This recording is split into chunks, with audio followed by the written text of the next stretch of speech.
My government has won few friends with its plans to keep miners out of larger rural towns. Environment groups say the planned buffer zones aren't big enough, while miners say they will sue for lost profits.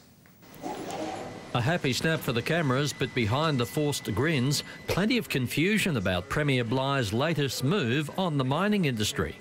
I know there's a government briefing later this morning which will help provide some of the information. We do have some concerns and we've sought urgent consultations with the Minister and his department. The press release rushed to print yesterday about the government plan to impose a no mining buffer zone around towns of 1,000 people or more surprised every interest group we spoke to today. The Minister wasn't sure, didn't seem to be sure that it was going to be a 2-kilometre exclusion zone or perhaps 5 or 10, and this uncertainty is very confusing for industry.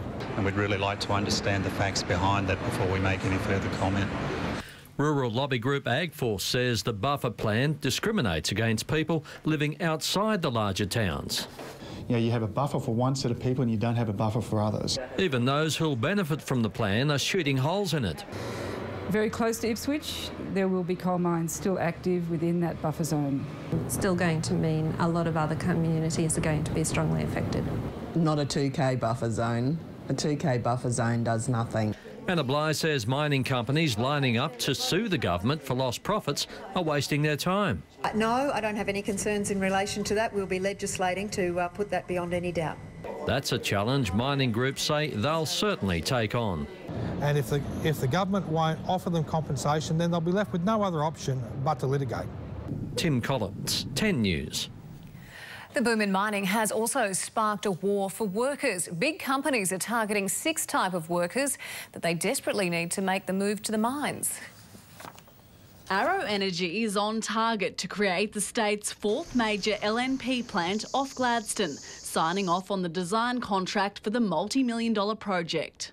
That represents the opportunity for over 3,000 construction peak time jobs on the island, as well as over 300 permanent roles. Queensland is poised on the cusp of the next big boom in the resource sector. But the state lacks people power. Top mining executives and mayors have agreed to host a series of job expos to help connect the haves with the have-nots, reducing the unemployment rate.